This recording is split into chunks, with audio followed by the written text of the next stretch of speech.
ఇట్లా పట్టుకో చూడు రైట్. సో ఈ బుక్ మిగతా వాళ్ళకి రాలేదని ఫీల్ అవ్వాల్సిన పనుల నా ఇంట్రెస్ట్తో ఇచ్చాను ఈ బుక్ మీ అందరికీ. ఎవరైతే ఫుల్ ఫీజు కట్టింటారో వాళ్ళకి మాత్రమే ఇచ్చాను. ఓకేనా? మీరు మిగతా వాళ్ళు ఇవ్వలేదు అనేది ఏం లేదు ఇక్కడ, దాన్ని ఫీల్ అవ్వాల్సిన పనులు ఎవరైతే తీసుకో. సో ఈ బుక్ మెయిన్ ఇవ్వడానికి మెయిన్ రీజన్ ఏంటి అంటే, నేను చెప్పేది ఇతనున్నాడు ఇక్కడ, గగన్ ప్రతాప్ సార్ అండి. ఈ బుక్ మీకు ఎప్పటికైనా, ఇప్పుడే కాదు, మీకు హయ్యర్ క్లాసెస్ పోయినా ఎప్పుడు పోయినా ఇది చాలా యూజ్ అయ్యే బుక్ మీకు. ఇప్పుడు నేను మెటీరియల్స్ ప్రొవైడ్ చేసి ఇచ్చాను మీకు కొన్ని, వాటితో పాటు ఈ బుక్ కూడా దీంట్లో కూడా ఉంటాయి. ఇది కాన్సెప్ట్ కింగ్ అనేది ఒక అదే పనిగా ఈ సార్ అనేది మనకి ఏం చేస్తాడంటే మీకు పేర్చాడనమాట, ఏమేమి ఇంపార్టెంట్ టాపిక్స్, ఏం చదవాలా ఏమనేది. మీరు ఫర్ ఎగ్జాంపుల్ 10th అయిపోతేనే మీరు పాలీసెట్ కానీ ఏపీఆర్జేసీ కానీ ఎంసెట్ రాసే కానీ వీళ్ళందరూ వెళ్తుంటారు కదా, వాటికి కూడా యూజ్ అయ్యే బుక్ ఇది. నెక్స్ట్ నవోదయాస్ కూడా రాస్తూ ఉంటారు చాలామంది, బయట వింటూ ఉంటారు, వాటికి కూడా యూజ్ అయ్యే బుక్ ఇది. యాక్చువల్గా ఇది ఎవరికి ఇవ్వాలంటే కాంపిటేటివ్ ఆస్పిరెంట్స్కి ఇవ్వాలి ఈ బుక్. యాక్చువల్గా ఇది వాళ్ళ కోసమే డిజైన్ చేసింది. మీకు ఎందుకు ఇస్తున్నానంటే, నేను ఎప్పుడైనా కానీ మీ మైండ్ సెట్ చేంజ్ అయ్యి మీరు ప్రాక్టీస్ చేయాలనుకుంటే ఈ బుక్ చాలా యూజ్ అవుతుంది. మీ మైండ్ సెట్ చేంజ్ అయ్యి, నాకు బేసిక్స్ కూడా రావు, నాకు ఐడియా కూడా లేదనే వాళ్ళు ఈ బుక్లో నీట్గా ఉన్నాయి, నీట్గా అదే పనిగా పేర్చి పెట్టాడనమాట. ఇది ఆషామాషి బుక్ కాదు.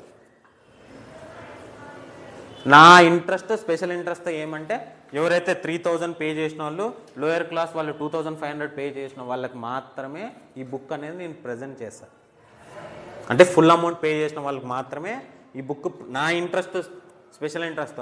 కొంతమందికి ఫీజు తగ్గించాను నేను, వాళ్ళు ఎందుకు తగ్గించానో కూడా రీజన్ చెప్తాను చూడండి. నా ట్యూషన్ పిల్లలకి నేను తక్కువ అమౌంట్ తీసుకున్నా, అది కూడా మీకు రీజన్ చెప్తా. మీరు వస్తే మీకు తక్కువ ఉంటుంది. ఇప్పుడు సమ్మర్ క్యాంప్ వచ్చారు మీరు, నాకు మొత్తం 45 days కంప్లీట్ అయిపోతుంది అనుకోండి, నెక్స్ట్ ఇయర్ మళ్ళీ మీరు జాయిన్ అన్న అనుకుంటే మీకు తగ్గిపోతుంది. ఇది నేను తీసుకున్న డెసిషన్. ఇది వేరే ట్యూషన్స్లో కానీ ఎక్కడైనా క్లాసెస్ చెప్పేటప్పుడు ఎవరు తగ్గిరు. మీరు అదే, మీ దగ్గర రిసిప్ట్ ఉంటుంది ఉందా లేదా, నేనైనా గుర్తుపడతా. వచ్చేసారి నేను లాస్ట్ ఇయర్ మీ దగ్గరకు వచ్చాను, నాకు తక్కువ చేసుకోండి అంటే 100% మీకు తక్కువే ఉంటుంది. నెక్స్ట్ ఇదే సమ్మర్ క్యాంప్ నెక్స్ట్ ఇయర్ నడిపిస్తే ఎప్పటికైనా కానీ ఎవరికైనా, ఇప్పుడు వచ్చిన స్టూడెంట్స్ అందరికీ నా దగ్గర ఎవరైతే తక్కువ ఉంటారో వాళ్ళకి తక్కువ చేస్తా.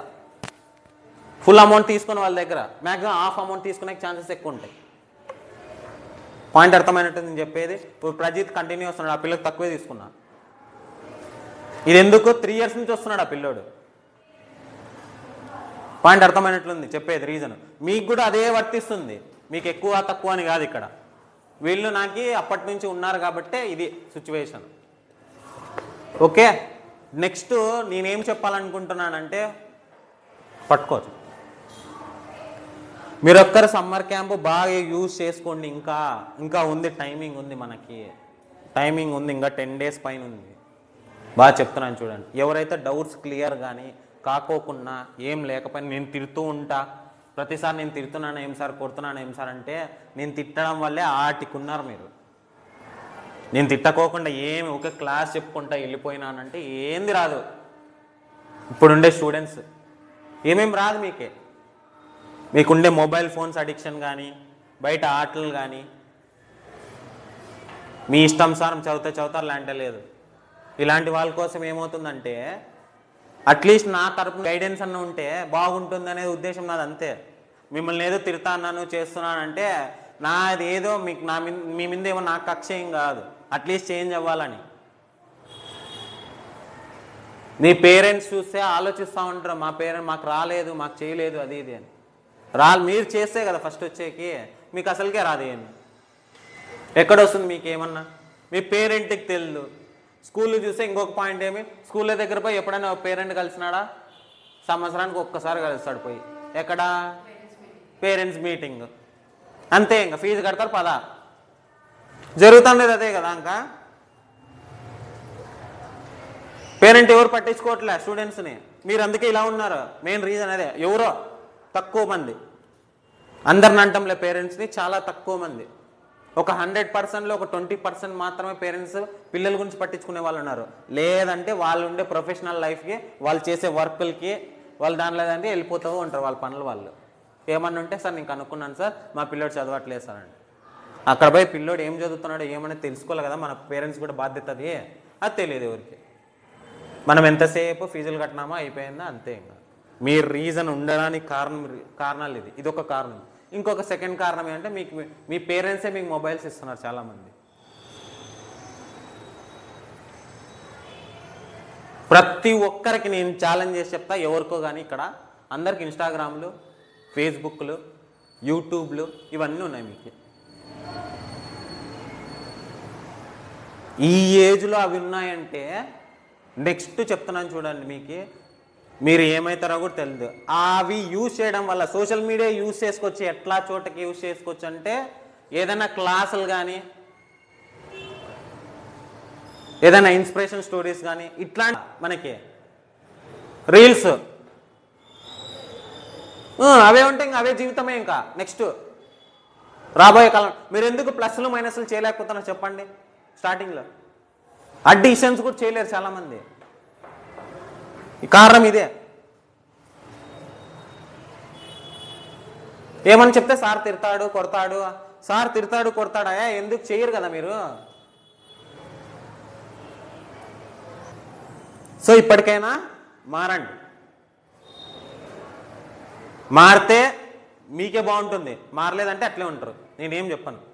ఈ మ్యాథ్స్ అనేది ఏమవుతుందంటే, నువ్వు 6th క్లాస్ చదవకపోతే 7th వస్తుంది, 7th చదివితే 8th వస్తే 9th వస్తే 10th తర్వాత ఇంటర్మీడియట్లో తీసుకుంటే వస్తుంది, లేదంటే లేదా. ఆ తర్వాత మళ్ళీ లైఫ్లో నువ్వు మ్యాథ్స్లోకి రావాల్సిందే.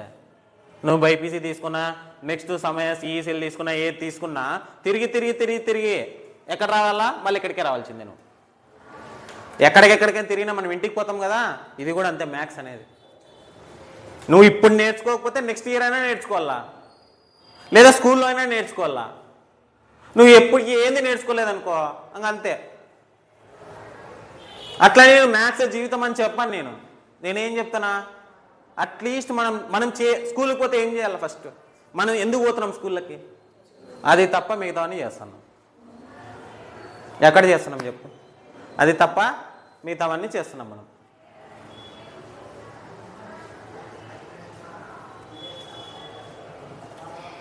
ఇక్కడే ఇంకొకటి చెప్పడం, క్లాసుల్లో కూర్చొని క్లాసులు వినరు.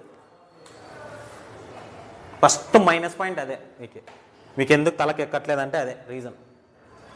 క్లాసుల్లో కూర్చున్నాక ఒక్కసారి టీచర్ ఎంటర్ అయినాక ఇంకా తలకాయ తిప్పకూడదు. టీచర్ సైడే ఉండాలి మనం. టీచర్ ఏం చేస్తున్నాడు మనకి, మనం ఏం చెప్తున్నాడు ఫస్ట్ సారు, అది మనం థింకింగ్ చేసే క్యాపబిలిటీ పెంచుకోవాలి. అవి వినడం వల్ల మన మైండ్ సెట్లు కూడా చేంజ్ అవుతాయి.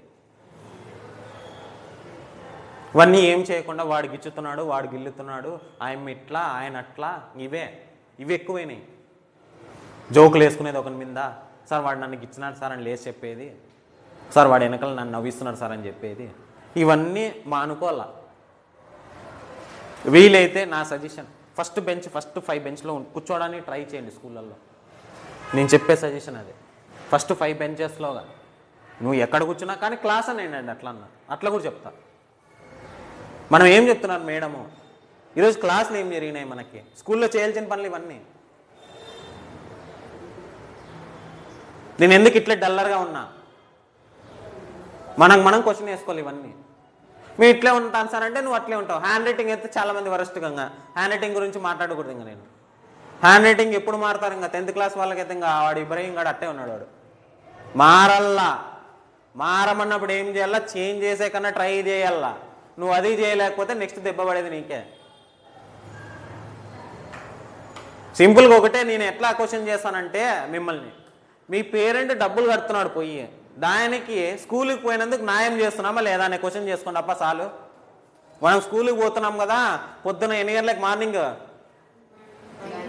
9కి స్టార్ట్ అయ్యి ఎన్ని గంటలకు బయటకు వస్తాం, 5 o'clock బయటకు వస్తాం. మనం స్కూల్లో న్యాయం చేస్తున్నామా, మనం 6 సబ్జెక్టులో చదువుతున్నామా లేదా, అవన్నీ చేసిన తర్వాత కావాలంటే నువ్వు ఎక్స్ట్రా కరికులర్ యాక్టివిటీస్ ఏమని చేసుకో. నేను 6 సబ్జెక్ట్లో పర్ఫెక్ట్గా ఉన్నానా? నెక్స్ట్ 10th క్లాస్ వాళ్ళకి చెప్తున్నా, ఈ 6 సబ్జెక్టులో నేను పర్ఫెక్ట్గా ఉన్నానా లేదా క్రాస్ చెక్ చేసుకోండి ఫస్ట్ 1 మంత్లోనే. మీరు క్రాస్ చెక్ చేయకోకుండా అట్లే ఉన్నారంటే మీరు లాస్ట్ వరకు అట్లే ఉంటారప్ప, ఏం చేంజ్ అవ్వదు. ఇంకా 9th క్లాస్ వాళ్ళకి ఏం చెప్పాలంటే, నేను ఏం చెప్పాలనుకుంటే ఇప్పటి నుంచే ట్రై చేయండి. 9th సిలబస్ చాలా హెవీ ఉంది. గట్టిగా మాట్లాడితే 9th టాపిక్స్ చాలా టఫ్ ఉన్నాయి 10th కంటే.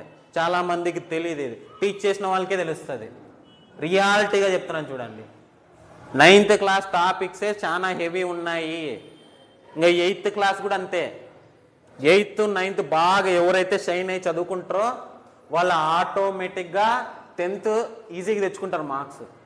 8th క్లాస్ 9th క్లాస్ ఎవడైతే బాగా చదువుతాడో ఇంట్రెస్టింగ్గా సీరియస్గా, వీళ్ళందరూ ఏమవుతుందంటే ఆటోమేటిక్ గెట్టిన అయిపోతారు వాళ్ళు.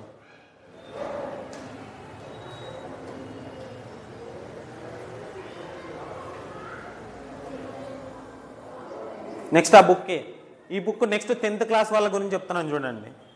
ఏదైనా ఎగ్జామ్, కాంపిటేటివ్ ఎగ్జామ్ పోయేటప్పుడు ఈ బుక్ చదువుకొని పోండి. ఏదైనా ఏపీఆర్జేసీ కానీ పాలిసెట్ కానీ ఏదైనా కానీ ఎంట్రన్స్ ఎగ్జామినేషన్ పోయేటప్పుడు ఎనీ ఎంట్రన్స్ ఎగ్జామినేషన్ ఇది చదువుకొని పోయినారంటే ఆటోమేటిక్గా ఖచ్చితంగా మార్క్స్ వస్తాయి. ప్రాక్టీస్ దీనికి ఎగ్జాంపుల్స్ కూడా ఇచ్చిన నీట్గా ఓపెన్ చేసుకోండి కావాలంటే. నేను చెప్పిన టాపిక్స్ కూడా ఉన్నాయి. జామెట్రీ, లైన్స్ అండ్ యాంగిల్స్ ఇప్పుడే చెప్పిన. జామెట్రీ ఉంది మొత్తం చూసుకోండి కావాలంటే. ఇంకా కొన్ని ఎక్స్ట్రా పాయింట్స్ కూడా ఉన్నాయి, అవి కొద్దిగా టఫ్గానే ఉంటాయి, చూసుకోండి ఒకసారి. మీరు లోయర్ క్లాస్ వాళ్ళకి ఎందుకు ఇచ్చిన అంటే ఇదే main reason. 10th class topics ఉన్నాయి దీంట్లో.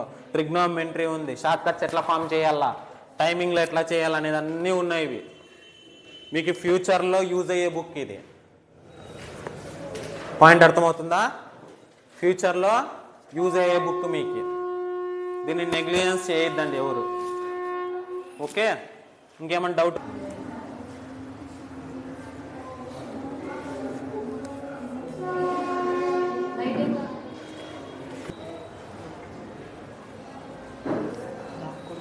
వాడు వచ్చినాడు చూడుకో, బాలాజీ లేడా అసలుకి?